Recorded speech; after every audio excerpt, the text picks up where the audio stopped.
So, welcome to the Black Archive Safer at Home virtual series. My name is Louis Berthan. I am the assistant archivist, and today we're going to be doing my segment for Legacies, Profiles, and Greatness, which we're going to be dedicated to Ebenezer Woodbury Franklin Stirrup, otherwise known as EWF Stirrup. So, again, this is his photo. Now let's get started. So, EWF Stirrup really was one of the most prolific landowners in early Miami. And in a lot of ways, he is the idealized American immigrant story. He came here with nothing and he built an empire. He built a community for people, not for himself, but for people like him. And it's all the more impressive when you think back to the fact that all of this was done in the midst of the Jim Crow South, where discriminatory social practices were codified into law and they were really pervading all parts of life. So in spite of these obstacles, he was a success not only in his entrepreneurial pursuits, but in really all walks of his life. And hi, for the people who just joined, we're covering EWF Stirrup. So Ebenezer Woodbury Franklin Stirrup was born in 1873 on the Harbor Island in Eleuthera in the Bahamas. And it is said that he was a mulatto, that he was born illegitimate. So his mother was a servant to a white Stirrup family in the Bahamas. And he couldn't attend school regularly, even though his mother tried to send him there. At about 9 years of age, his mother had died. And at this point, he was taken in by other family members on the island. But to survive, they had to make him work from that young age. So he was made to scale fish and to sell them too, according to his daughter. So eventually, after working hard, he saved his money and he migrated to Florida through the Key West port in 1888. So around this time, he was 15 years old. He worked here as a carpenter's apprentice under his uncle. And in 1894, after saving up enough money, he actually returned to the Bahamas to marry his childhood sweetheart, Charlotte Jane Sawyer.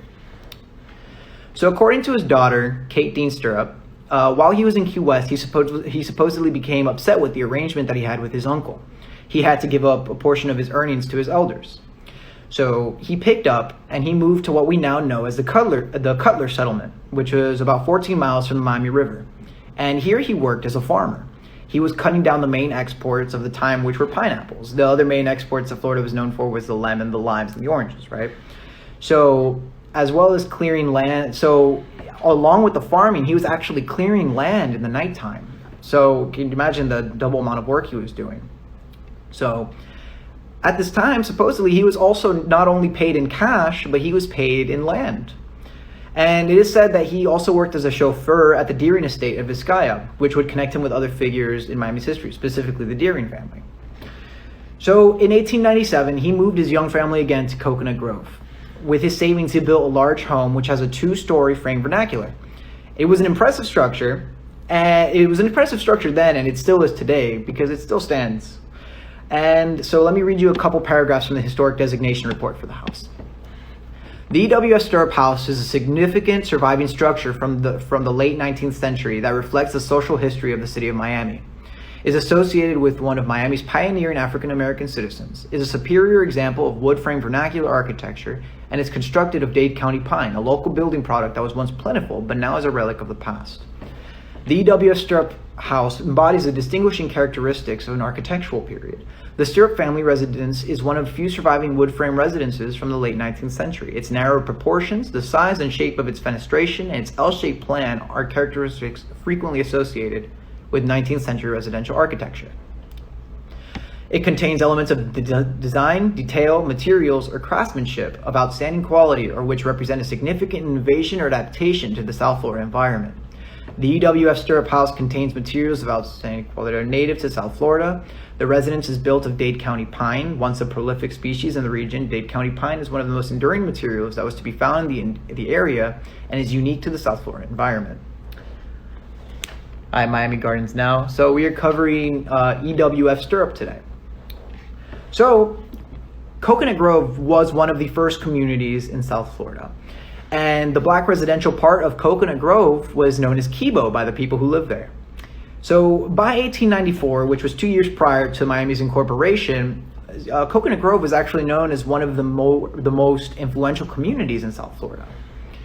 So being here as early as he was, being one of the first people in this area, EWF Stirrup had an opportunity. He witnessed in a lot of ways the growth of Coconut Grove and Miami not too far to the north of him. And he decided to invest in real estate. He purchased a lot of land and used his money to develop houses on this land. These homes would become the shelters for many immigrants from the Bahamas and elsewhere. He built approximately 100 houses on these properties, and he would rent them out. This is how he built his fortune. And due to his Bahamian heritage and his carpentry experience, he knew how to make the most of the abundance of coral rock and tropical climate here. And obviously the Dade County pine that we were talking about, to make the most of this land in terms of not only expansion, but in crop growing, right? So one of these homes was actually rented to D.A. Dorsey, who, as we know, would go on to become the first black millionaire in South Florida. And he made his fortune in a lot of the same way that EWF Stirrup did. So for everyone who just joined, thank you so much. And we're talking about EWF Stirrup. Here's a photo of him. So EWF Stirrup was more than just a landlord, all right? Because in a lot of ways, he allowed his tenants to purchase their homes after sufficient funds were paid up. He recognized that people would be better citizens in the community if they owned a stake in it. And I want you to think about it this way, because at the time, Miami was obviously very different than it is now. People weren't really living here. A lot of the work, well, we know the term snowbirds. Snowbirds we usually relate it to vacationers who come in the wintertime. But at the time, a lot of the work was also done seasonally. A lot of Bahamians would come during the summer months to do shipwrecking and do work in Key West. A lot of people came in the wintertime to work at the hotels once those were developed. Obviously, the Bayview House, the Peacock Inn, was a very popular one. And you had people from the north also coming in and staying for periods of time. But obviously, as Miami expanded, and obviously EWF Stirrup contributed to this by providing so much housing, people started to live here, and this really changed what was the makeup of Miami. So not only did he build up the Coconut Grove community with his real estate, he also jointly owned land with William Burdine, with Roddy Burdine. So one of the ventures that they took on was actually the Burdine's Quarterman Department Outlet Store. They sold clearance items out of the downtown Burdine store. It was a profitable venture that they took on together, and it ended when EWF Stirrup sold the building that housed it. And I just wanted to pay special attention to that. The Burdine family was a white family. So you have to think again, this is Jim Crow South, this is Florida. Of course, South Florida is a little bit different from the rest of Florida, but you still had obviously everything that was going on. You had this separation between white and black people, but EWF Stirrup was still working with these men to make successful businesses. So it really is impressive. So he actually started alongside Burdine. He started a real estate company in 1920. So let me show you that advertisement. All right. So you can see here, notice of letter for patent, the Coconut Grove Realty Company, on the 13th day of December of 1920, R.B. Burdine, EWF Stirrup, and J.R. Logan. And if you pay attention to this side, you can see that R.B. Burdine shall be the directors, president of EWF Stirrup will be the vice president, and at the bottom, it tells you how many shares they own in the business. And EWF Stirrup owned 49 shares in the Coconut Grove Realty Company. So he was a part owner alongside Burdine. So again, just thinking about what was going on in the United States, and there wasn't a lot of black and white men working together, but here they are, and here they are making money. So another venture that he actually took on was an early transportation business. So he encompassed horse, mules, and buggies, and this was critical to the moving of goods and people in the early community. He also owned a bicycle repair shop, a tailor shop, and a meat market.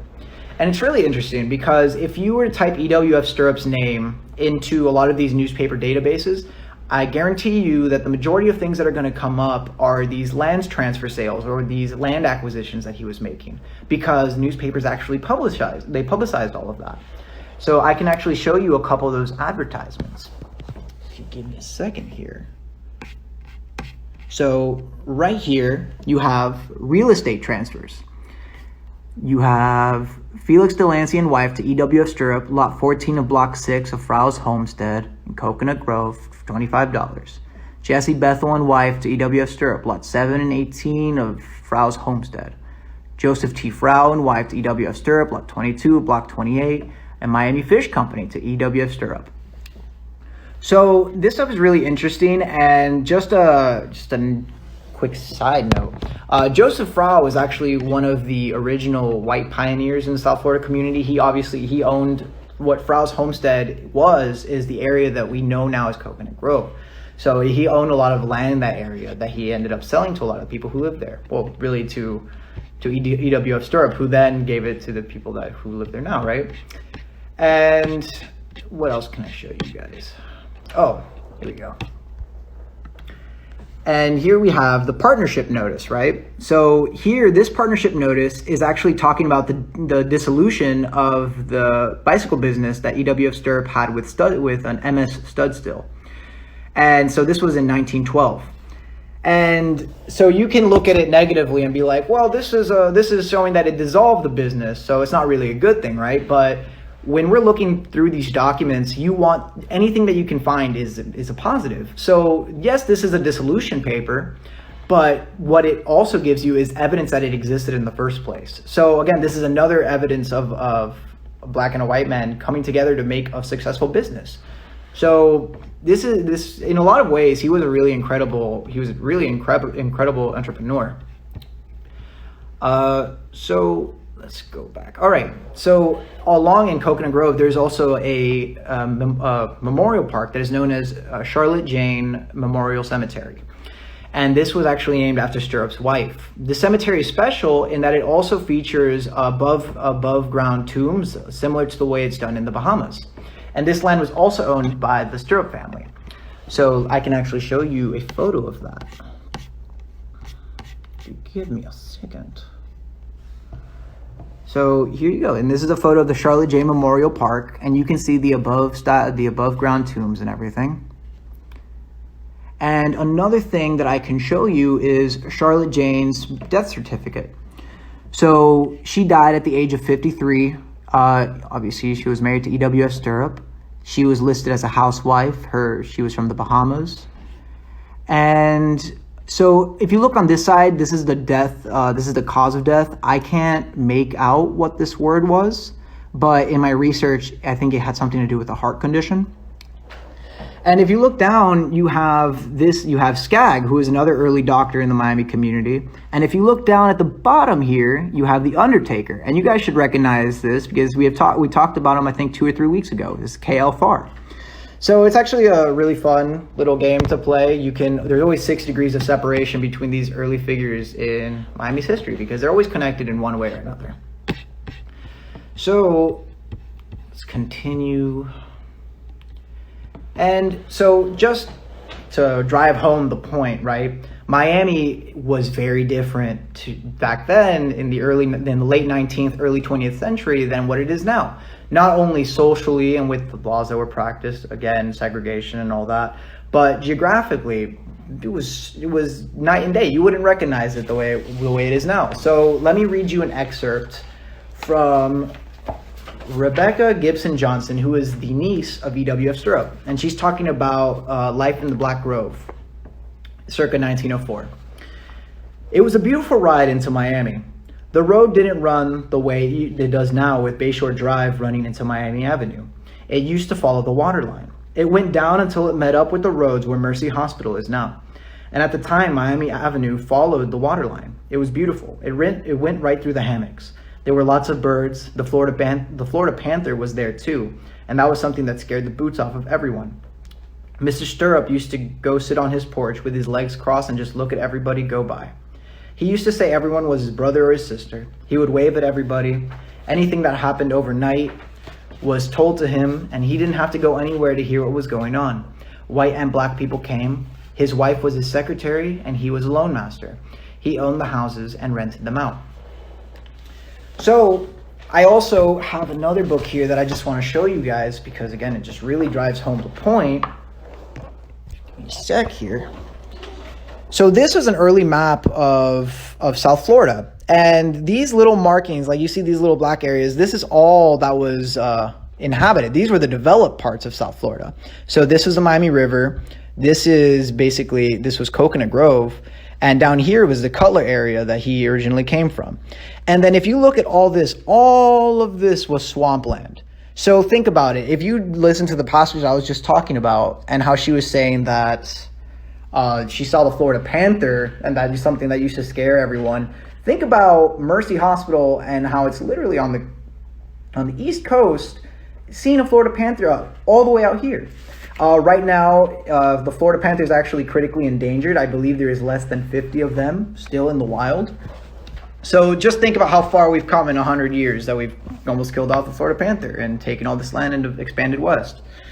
And actually, I have a photo here of a man working to clear the land. So that was what we were working with when people got to Florida. And this is what they were expanding on. So this pretty much continues, right? He continues being a successful businessman, making all these monies and all these business exchanges, essentially until the Great Depression.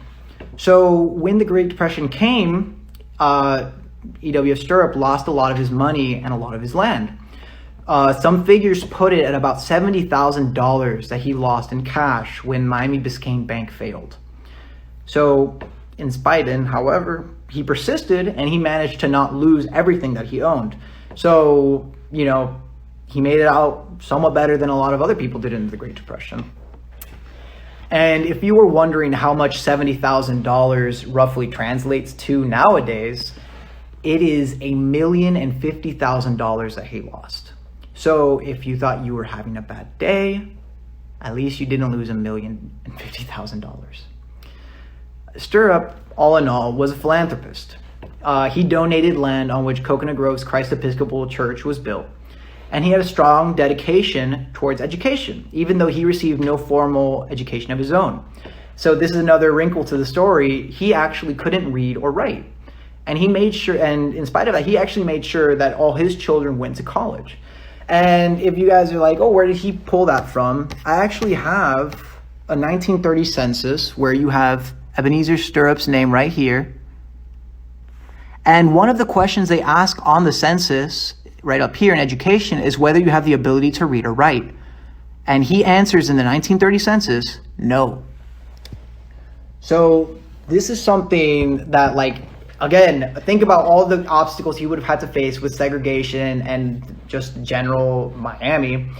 And on top of that, not being able to read or write, but still being able to be such a successful businessman, not only in terms of real estate, but everything. He did the Miami meat market, the bicycle business, obviously he started the Realty company. These were all things that he was successful in. And so unfortunately, he passed at the age of 84 in 1957, and he was recognized by everyone in his community.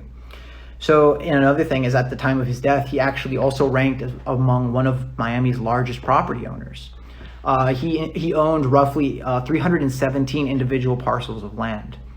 And so, like I said, he had a strong dedication to education, and he actually has an elementary school named after him now that is located at 1225 Southwest 97th Avenue.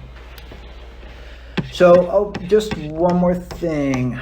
So let me just show you the EWF Strip House. This is it renovated, so it looks very nice, beautiful. And, whoa, I hate it when it does that. Okay, and I actually have another photo of him as a young man. So I'm gonna compare this with the one I just showed you guys a little earlier.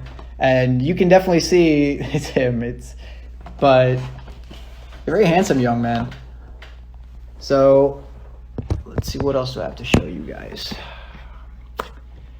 And if you guys missed it a couple weeks ago, if Coconut Grove, when it was first developed, remember that Bahamians were subjects of the British Crown.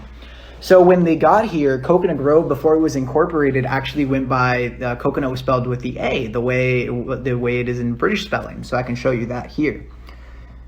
So Coconut Grove.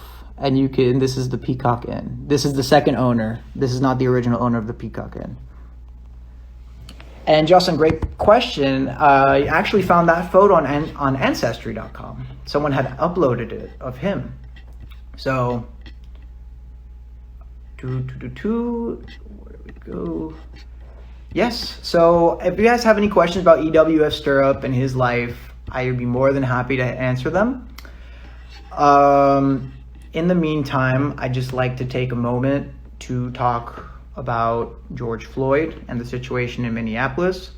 You know, it really does get harder and harder to talk about because there's less and less to say.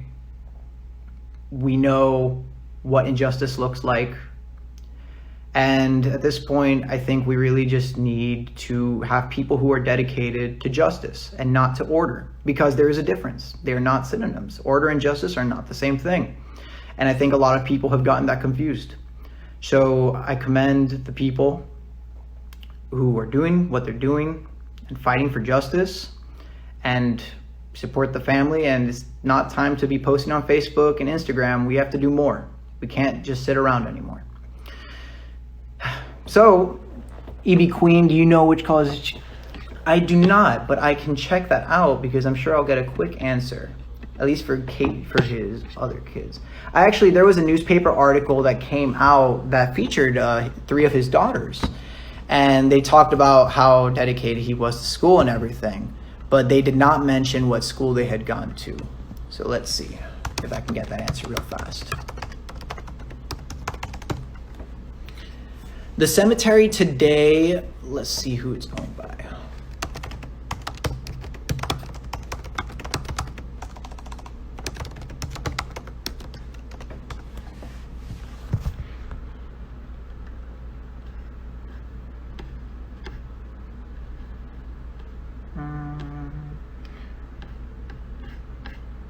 Okay, it doesn't say it.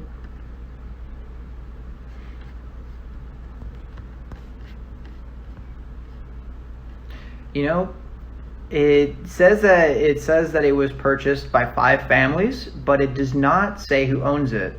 So it's very possible that it's still owned by the Stirrup family to some degree. And do you know what it's called? Let's see if I can find that question.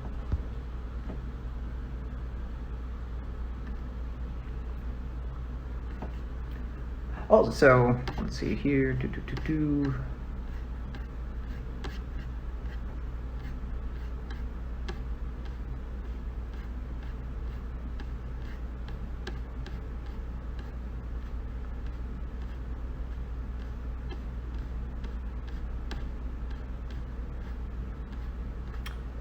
So unfortunately, I can't find anything right now on where his kids went, but his granddaughter, whose name you might recognize, Dazel Dean Simpson, she was the first black female physician in South Florida, and she went to Meharry Medical, much like many of the doctors that we've covered on this segment.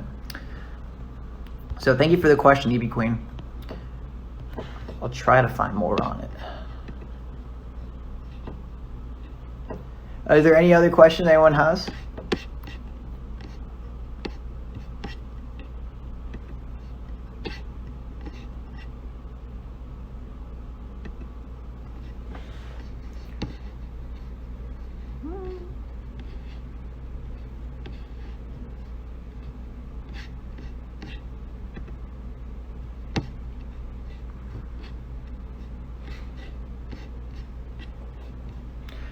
All right, guys. So remember that tomorrow we have wedding information in Bahamas. Oh, that's awesome, Miami Gardens now, because really all I could find is that he went back to the Bahamas to get to marry Charlotte Jane. I didn't know anything that there was more information on the wedding. That's incredible. So I would love to see that. And don't forget that tomorrow we have the virtual field trips with the director Timothy Barber at 12 p.m. And on Saturday at 11 a.m. we have Storytime in Color with Camila Pritchett. And don't forget that tomorrow, if you have any special talents or you have any friends who have any special talents, to join us for Lyric Live from the Living Room edition. I'm going to put the handle down here. And we're going to have cello. Oh, we're going to have Jeopardy Noir tomorrow. Okay, excellent. And tomorrow, we're gonna have Cello and DJ H2, and they're gonna be doing their lyric live from the living room edition tomorrow night, which is it's always a lot of fun. And you can go see that at the Lyric Theater MIA page. And like I said, tomorrow we have at 12 o'clock with the director Timothy Barber, we have Jeopardy Noir. And see, that's awesome too, because in this census, obviously some of his kids have grown up, so they would fill out their own census sheets. But that's really cool to see which one of his kids were born in the Bahamas and which weren't. That's awesome, Miami Gardens now. So if that's it, I'm gonna take my leave. I appreciate you guys for coming out. Stay safe out there. I know everyone's going back to work soon, or if they're not already back at work, just stay safe, wear your mask, and I will see you guys next week with another segment of Legacies, Profiles, and Greatness.